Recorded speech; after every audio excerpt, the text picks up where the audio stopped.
All right, guys, what's going on? Welcome back. We're checking in on the Knicks again. This is the third video we're doing with Ethan here. And Ethan, I got to say, I think we're on an upward trajectory. Every Yeah, time we record one of these, we're a little bit more positive because the first video we were, apprehensive that they were going to maybe trade for Russell Westbrook, which we were both on the same page of not wanting, and giving the Knicks game against the Wizards a couple weeks ago. I think we were proven right. Then we were a little bit more optimistic after the offseason, how the draft went, how in free agency they didn't, give money to anybody that wasn't going to be deserving of it. They kept their cap flexibility, so we were happy about that. And then we're sitting here now, 2 games under 500, and a normal fan base might say, what do you care? They're 2 games under 500. But when you've been a Knicks fan for the past 2 decades, like I have, and I know you're a lifelong Knicks fan as well, and outside of 2013, you've had no positive trajectory whatever, except maybe for 2 weeks of Linsanity. 14 and 16 with this core and the way certain guys are performing is an unbelievable start. So, Ethan, we'll start with you. How are you feeling now that we're 30 games into the season and things are actually going well, especially relative to expectations? yeah. I think it's just like especially just like obviously it's just been like it's been a really fun season so far. Watching certain players overperform, uh, like this year, it's like a cool thing now that like we have like one of the best defenses in the league. Like that's very cool just to be like we're like one of those like gritty teams that like people don't want to play us because we're like annoying to play against. Mm-hmm. Obviously the team like isn't perfect. Like there's been plenty of bad. Like we just had a bad game against the Magic. Like that was a pretty bad game. That would have obviously been a really good game to win, a game that we should have won. We're better than the Magic at this point, and would have put us at 500. But like, yeah, it's just been a really fun season. Julius Randle, who saw this coming? He's probably going to be an all-star. We have to see how the rosters shape out, but it's looking like that there's a very good shot he's an all-star. I think he deserves to be an all-star. And yeah, like we were talking about just before that, like this team kind of resembles like the crosstown Brooklyn Nets team a few years ago who overperformed, was like basically a 500 team, got the 6th seed. Obviously they lost to the Sixers who they were no slouch. They had four, they had like that big four at the time before Jimmy Butler left. And yeah, it's been a really fun season so far. There's just been a lot of good positive feelings around the season. Mm-hmm. No, for sure. And you just said it. The Brooklyn Nets model is something I've been saying we need to follow for a year or two. I'm obviously no Nets fan, but what they did in rebuilding a team that was completely barren of talent and of draft picks at the time, and building a core that was able to compete. No one ever thought that Nets team was winning a championship, but the Knicks need to do what the Nets did in getting to the playoffs, even if it's as a lower seed. And yeah, you might not win anything there, but building a core that superstars who are going to be in free agency or demanding a trade can look at New York and go, you know what, I want to be a Knick because I want to play with Immanuel Quickley. I want to play with RJ Barrett. I'm not asking them to follow the Warriors model where they can build a champion completely out of the draft. I mean, it's unheard of to take Steph Curry, Draymond, and Klay Thompson like that. And Draymond Green, like back to back drafts. Like it doesn't like that. That doesn't happen. That's not what I'm asking for. And I think that is at times what people get upset about when you say, oh, well, you're not going to build a champion completely through the draft. No, of course not. But you can build a core through the draft that can get you 3/4 of the way there, and then you supplement that with a couple trades or a couple free agent signings. So you're right. For us to be this competitive and a team, you said it, that's so gritty and is playing well defensively, I think we knew we were going to get this from Tibbs. I don't know if I knew we were going to be this good defensively, which has been awesome to watch. Yeah, and like you think about like there's so much similarities to that Brooklyn's Nets team where like they took a good not great player in D'Angelo Russell. We took a good not great player in Julius Randle, turned him into a star to like, and then like we're just a gritty team around that one player. It's just been like a really awesome to see. And like you mentioned with the Brooklyn Nets model, they didn't even have their draft picks. We have the second most draft capital in the entire NBA going forward. Mm-hmm. Like they made the horrible trade to get Kevin Garnett and Paul Pierce, which obviously backfired immensely. Which they gave up all their draft picks in that. We still have our draft picks. We have all our draft picks, the Mavericks picks, and a ton of second round picks. Like I really think that this is that we just need to be patient, let this simmer, make the right moves here and there. Like we brought in Derrick Rose, who's been a solid addition so far.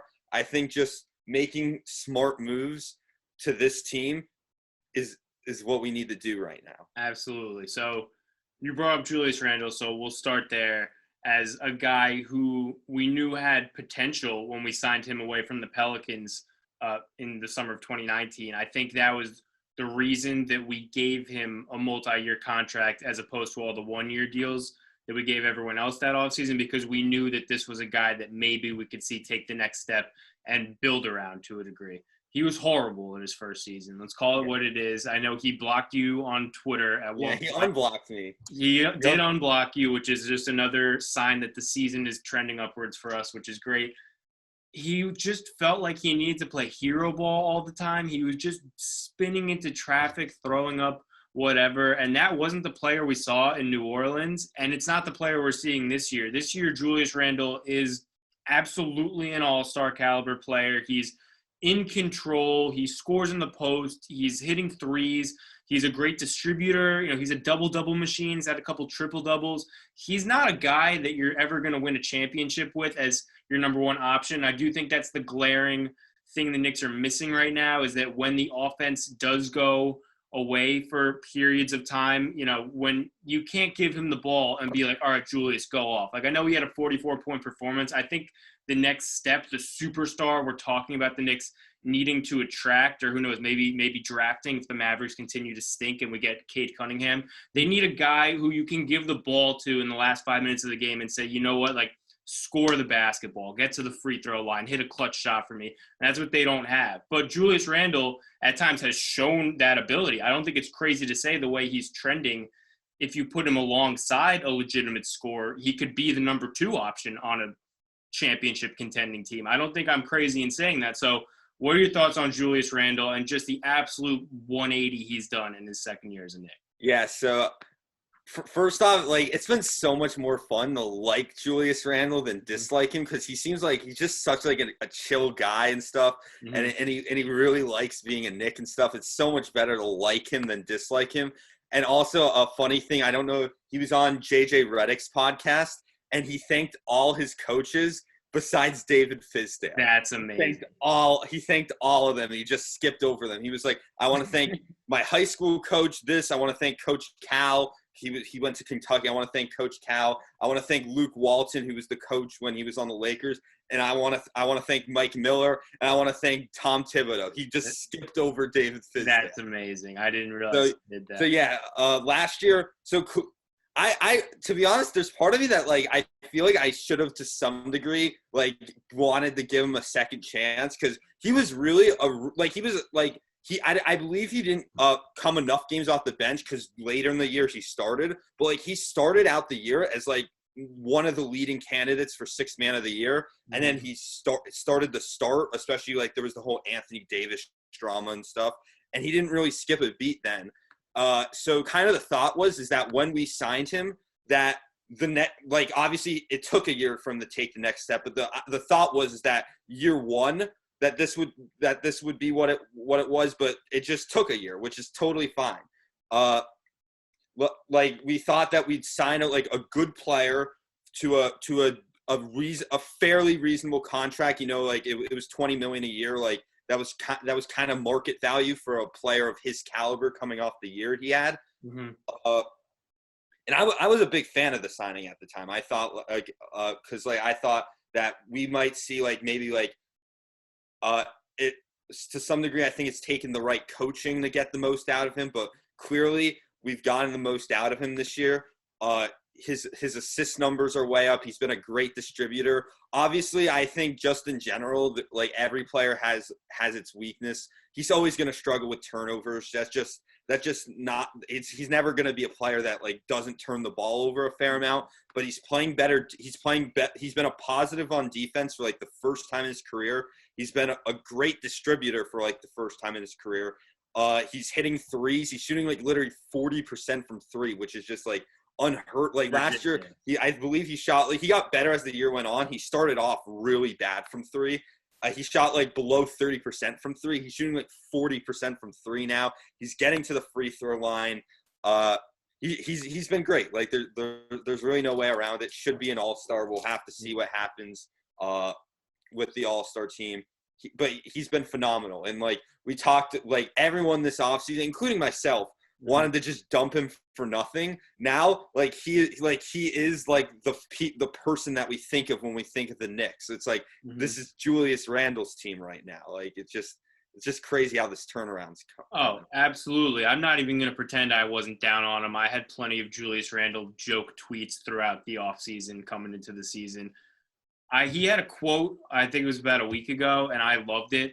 I think it might have been after his 44-point game, and he said, yeah, I like know how terrible I was last year, and like I wasn't okay with that. I knew I needed to work hard to make myself a better player and have a better performance this year. And he's absolutely done that. He's in better shape. He's playing way more efficiently. He's shooting the three ball better, distributing better.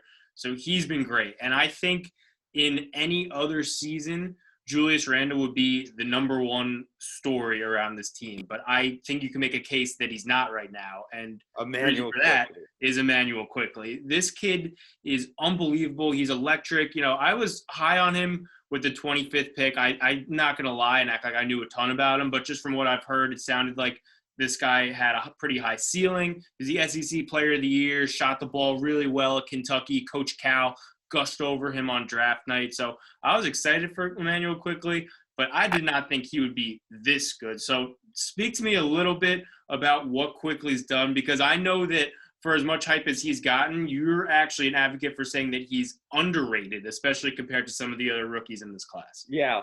Obviously, we talk about that Magic game. He didn't play great against the Magic, but just like when you just when you just like look at like when you just think of like him as a player, he's a good playmaker. And he can shoot from three. And he has a knack for getting to the free throw line where he's literally one of the best free throw shooters in the league. He's just been absolutely phenomenal. Like there's just really no way to describe it.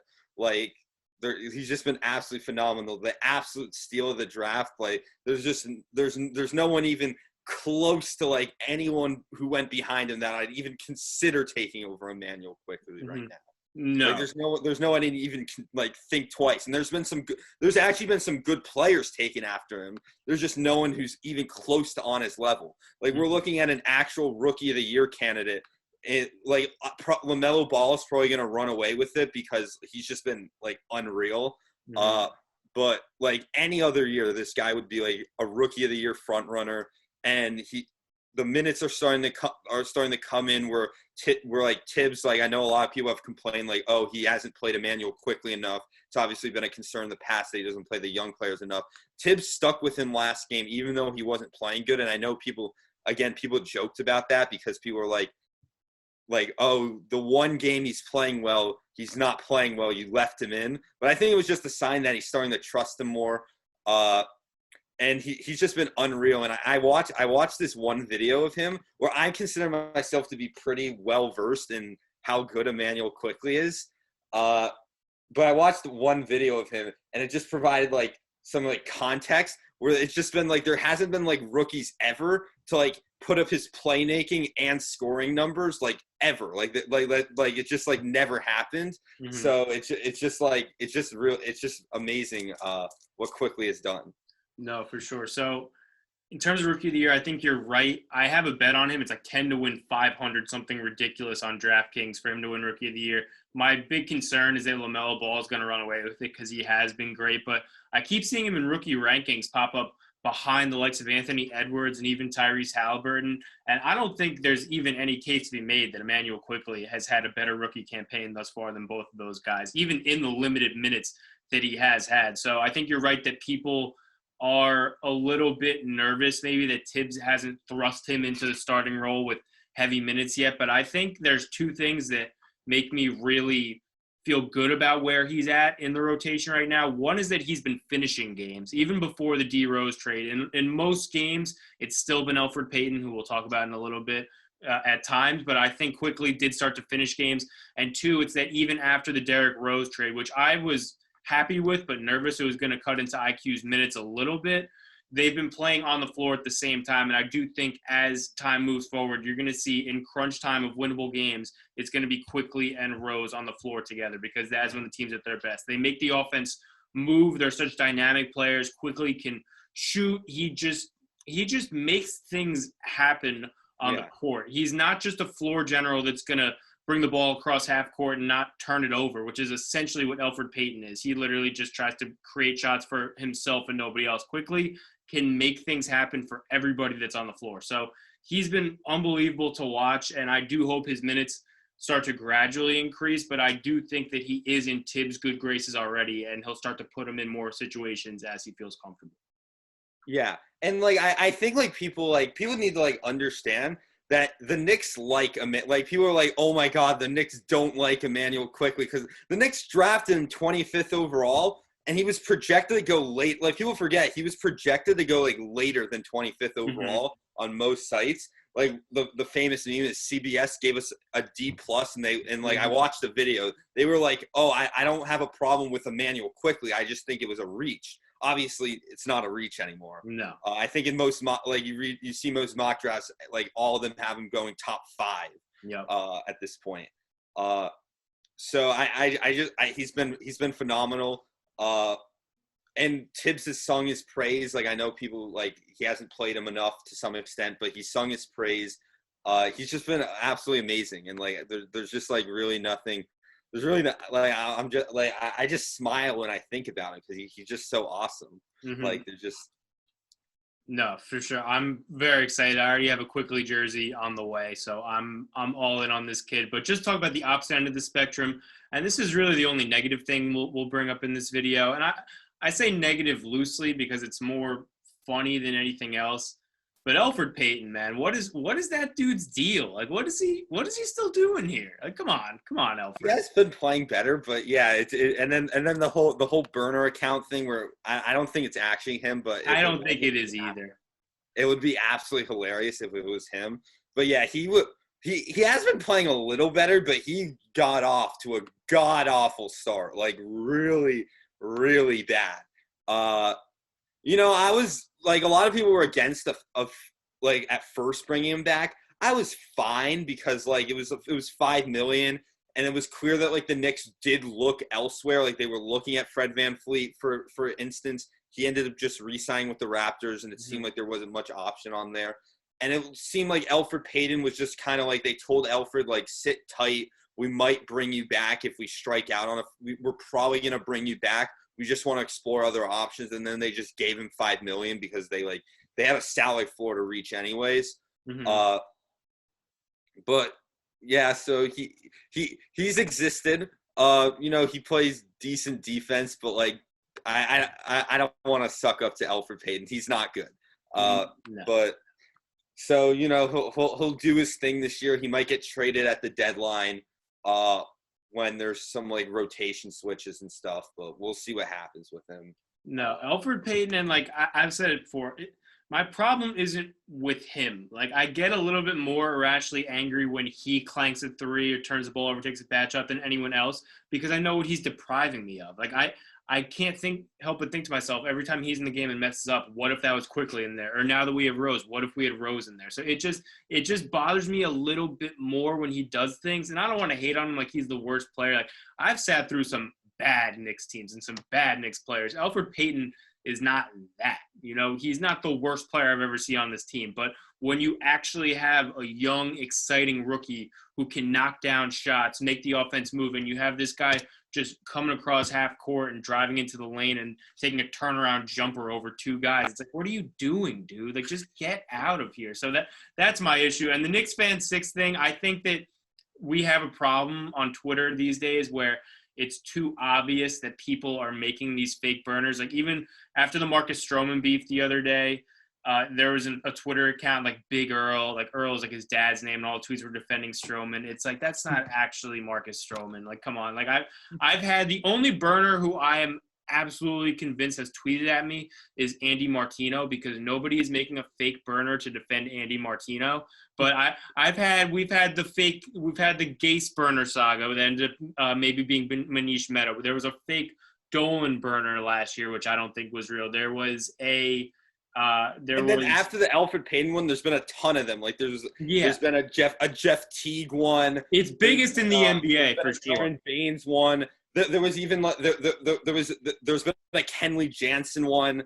There's just been so many. The one that I think might be real, like legitimately, was the original. This was like a while ago. The Kentavious Caldwell Pope one. Right, that one might have been real. That one might be real. But who was the Sixers executive that had the burner? Was that Colangelo? Yeah, Robert Colangelo. Yeah, so that was like he got fired for that. I think that's what started the trend that people were like, oh, these burners can get noticed. So I refuse to, especially after how big that went. I don't really think that people would be stupid. Like even the Knicks fan 6, how like the email looks like Elfrid Payton. How hard is it to make a Gmail with like Elfrid Payton 84? You know what I'm saying? I think that. Yeah. So that's still really funny though. It's funny. Listen, the 20 minutes where you see it and you see the email and you're like, holy shit, this is real, is so much fun. And you let yourself come back down to earth and realize it's not. So listen, there was actually a fake J Happ burner out there too. So the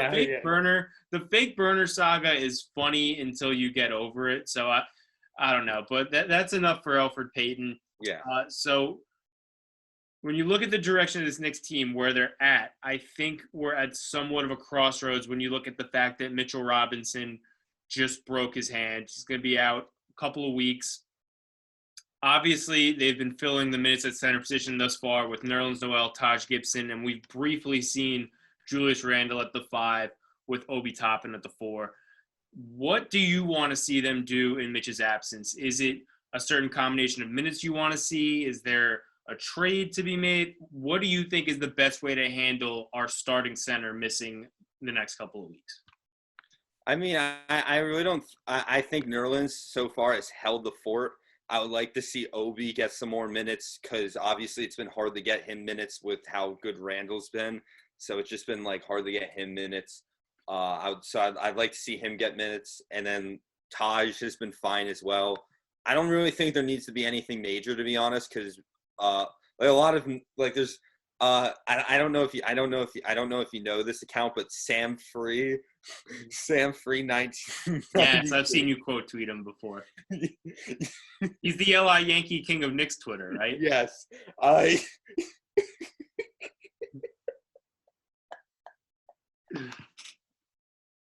What did he tweet?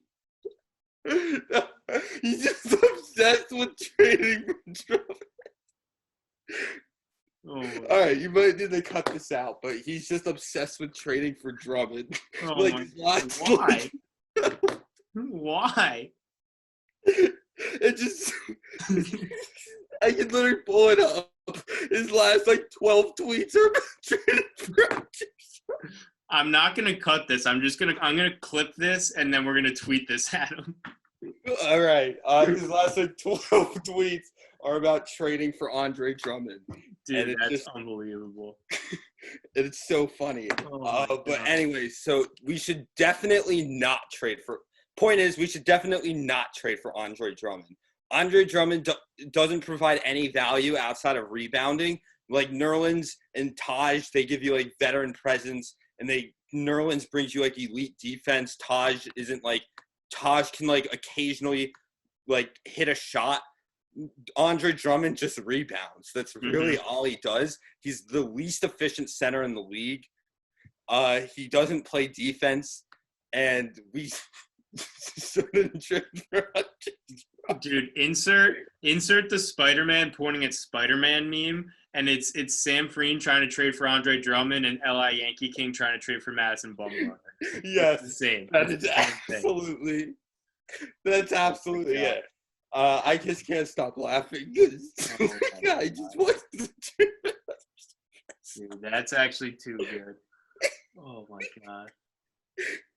I gotta read this kid. Look, I'm sorry. I've been like. No, dude, you're good. I gotta read these kids' tweets though. Like I saw a couple of trade offers he had where he was trading RJ for. We were getting back like picks, and I was like, "What are we doing?" Yo, this is his most recent trade. What is it? Andre Drummond and Damian Dotson. Oh, Damian Dotson. That was the one I saw. For who? Was it Nerlens RJ? Noel, Alec Burks, Kevin Knox, Frank Ntilikina, and the Pistons' second round picks. What is he talking about? Oh my god. So yeah, he's very much obsessed with trading for Andre Drummond. And Andre Drummond, again, he's one of the highest usage. He literally has a 30% usage rate as a center. And he's the least efficient. He can't finish around the rim. There's a reason why like all Cavs fans want him gone. Partially because they want to see Jarrett Allen play, but also because he's just not good. Like he got the 2 All-Star games because he rebounded a lot, like back in Detroit, and now he's even worse.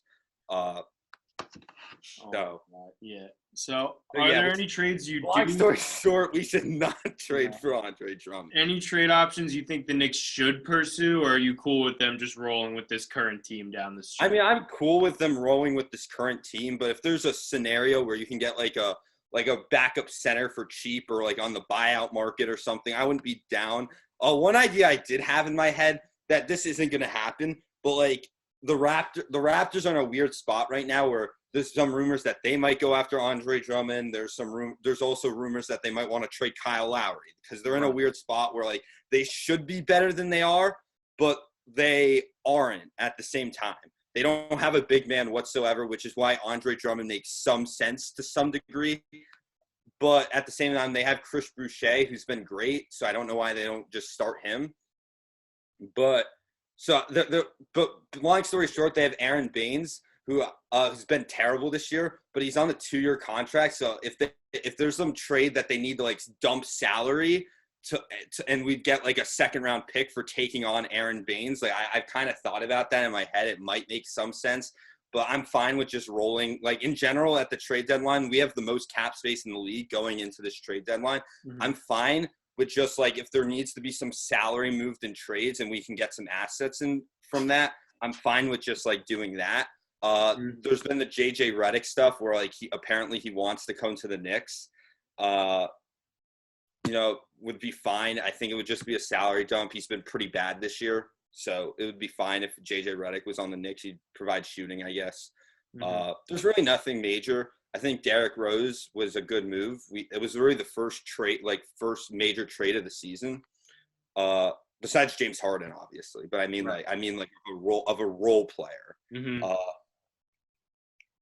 So I think that I think all that like will make. I trust the Knicks now. More than I used to like not make a stupid move. So I don't think we're going to make stupid moves. And I think there might even be scenarios where like maybe we trade someone like an Alec Burks or something, or maybe if Mitch comes back, we trade one of Taj or Nerlens. If we can get some value for that, where the Knicks might just like capitalize on trying to get some value for some of these guys. But at the same time, I don't think that there's a major move that needs to be made.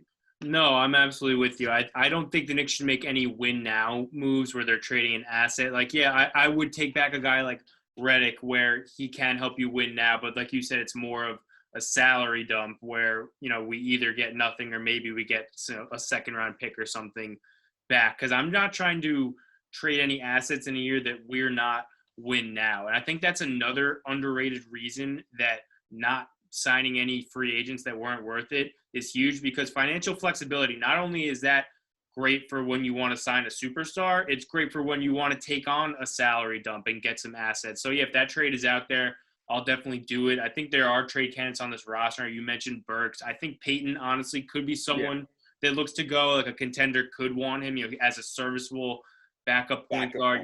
Maybe Noel if Mitch comes back. I think Austin Rivers is a guy that's interesting. I don't know that they would trade him now because he's kind of out of the rotation. He is on that 3-year deal. But I think there was a rumor that some contenders had interest in him, especially after the Derrick Rose trade. That kind of it was I know people were scared about the pushing Quickley out of the rotation. That was never going to happen. But he essentially took Rivers' spot in the rotation.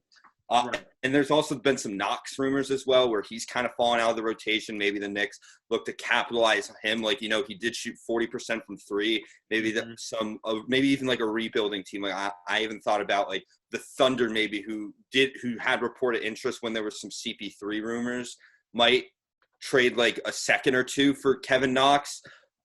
There's been some rumors. I don't know if I see him getting traded now, but it might make some sense. But yeah, I don't think that there needs to be any major moves. I think like the Derrick Rose trade, that made sense because it filled a need, and we didn't give up anything. We trade Dennis Smith Jr., who was in the G League, and a second round pick, the latest second round pick, because we still have the 2 first-round picks, and then we have the Pistons second round pick that we got in when did we get that pick? I forget. Was that when Leon Rose did the weird thing where he had like the draft? He didn't turn a draft pick that we had into like a pick 5 slots earlier, or am I making that up? We didn't get an additional pick out of that, right? Yeah, so what we did was we trade 27 and 38 for 23 for 23, and then we trade 23 for 25 and 33, and then we trade 23, and then we trade 33, but I believe that was for a 2023 second round pick, actually. Okay. So I don't believe it was that pick. We traded the pick, the Charlotte pick. We got from that. It was in the Willie Hernan Gomez trade. Right. Okay. That was the trick pick we traded. And then we traded Dennis Smith Jr., who's in the G League. So that made sense because the Knicks were never going to have like 4 rookies on next year's roster anyways, probably. So it made sense to just like capitalize and get a player who can like help the young guys and stuff and be a solid player, culture guy, I guess. But yeah, I just don't think there's a major move that like we've talked about this for a while because we had the whole Andre Drummond thing. I just don't think there's a major move to be made. No, I agree. And especially you said it before, I like what Noel is doing, even if he's not a guy that's going to go play 30 or 35 minutes a game. I think he's more than serviceable to fill in. And I think the other way to fill those minutes, I do want to see more of Julius Randle and Obi Toppin on the court at the same time, because I think Obi Toppin is someone who's shown spurts, but it's going to be hard for him to take the next step without getting consistent minutes. With the flip side of Julius Randle playing as well as he is Obi Toppin's only getting, maybe 10 to 15 minutes max per game. So I think this is an opportunity to maybe see him step up in a role where it's only temporary and we can see him increase his minutes a little bit and have him in some more, meaningful situations. So just to wrap it up, Ethan, so the Knicks, where they're at right now, they're 14 and 16. Are we still the 6th seed? Where are we at on the playoff ladder? I honestly forget at the moment. I'll look it up. East. I think we're the 7th seed, but I could be tripping. So, we're the 7th seed at the moment. So the Raptors, Pacers, Celtics, Bucks, Nets, and Sixers are ahead of us. Okay, so still the 7th seed. And then is it 7 through 10 that play in the play-in tournament? That's how it's working this year? Okay, so as of now, they're the top seed in the play-in tournament. So we play the Heat in the play-in game, I believe. Okay, that would be. Listen, I think the Heat are going to move up because they were injured for a while earlier in the year.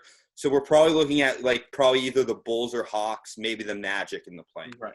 Listen, I want to see them get to that play-in tournament. I think it would be fun, and I think that they have a chance to beat anyone. Like all those teams you just mentioned, I'll take the Knicks in a 1-game playoff. Why not? I'll give it a shot. So I think the thing to look for is just hopefully they don't burn out down the stretch. I know Tibbs is notorious for kind of running his guys into the ground a little bit, but we do have a young team. We do have a fairly deep rotation. Hopefully we're not putting too much, too many minutes on guys like Randle and RJ. I know we've seen RJ kind of struggle at times coming off of, when he's had a couple back-to-back games with heavy minutes, and then after resting, he looks better again. So I'm hoping that they can manage that a little bit better. But how do you see this season playing out? Where do you see us, ending up maybe in a seeding, and what chance do you give us in the playoffs if we do get there? So yeah, I think I think the minutes for one have kind of come a little bit reasonable down. The only person I'd say, because RJ's minutes, for example, he started I think for one, Tibbs realized, Tibbs gave him a little bit of time, and then he went on that, because we haven't talked a lot about RJ, who's really shown some progress at points. He's been a little inconsistent, but he had that really good 13-game stretch where he looked like a really good player. And then, of course, he had 2 bad games, but now he's coming off 2 good games.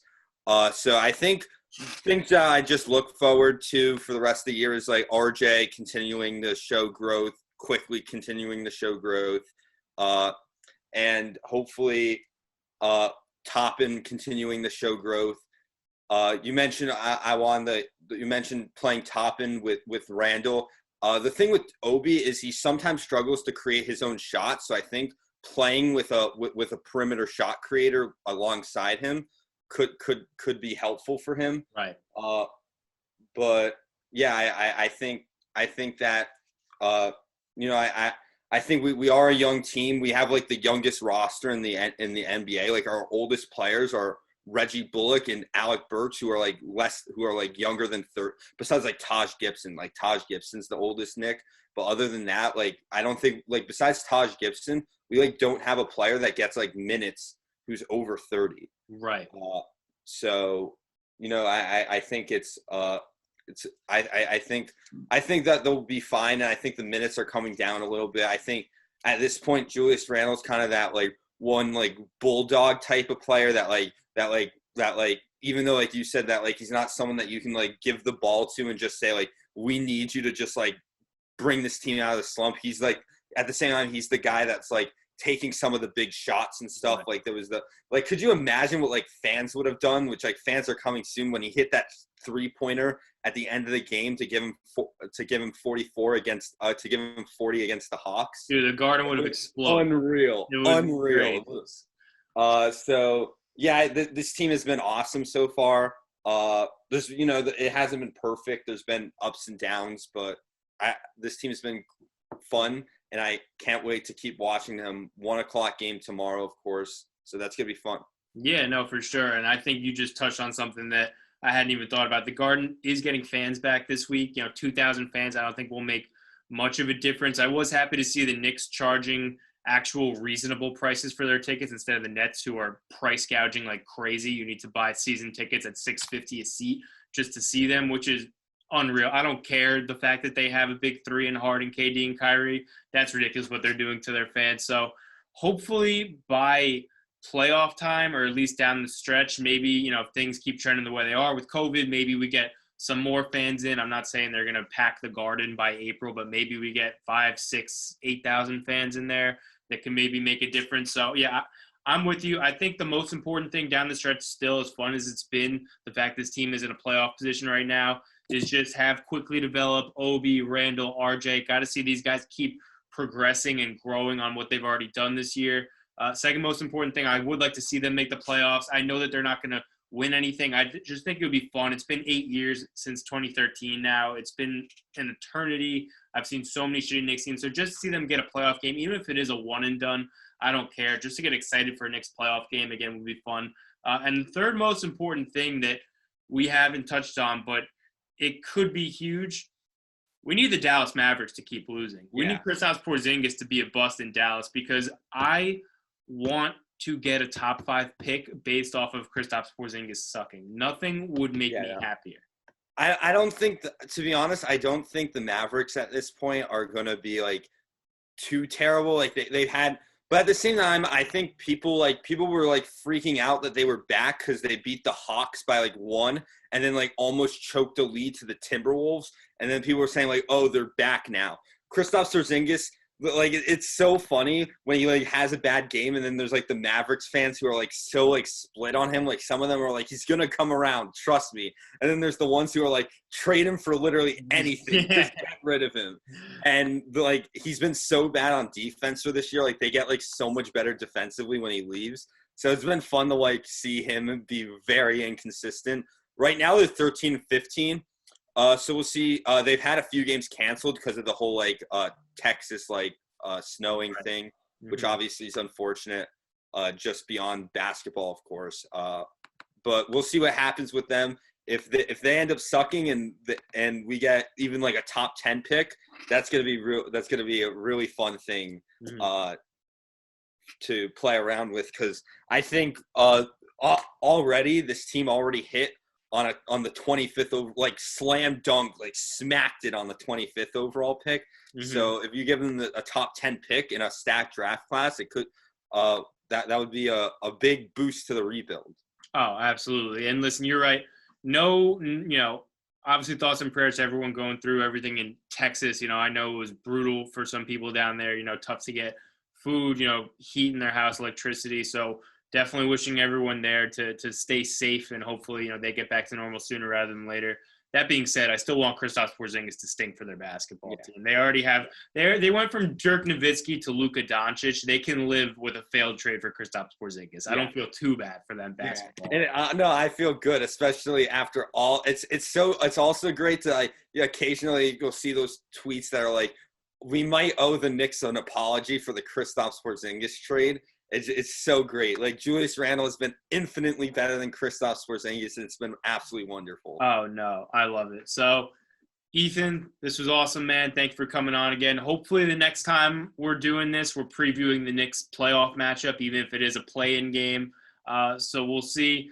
Follow Ethan on Twitter if you want to be educated. Follow me on Twitter if you want to maybe laugh and not get educated. You can get educated when I retweet Ethan's things.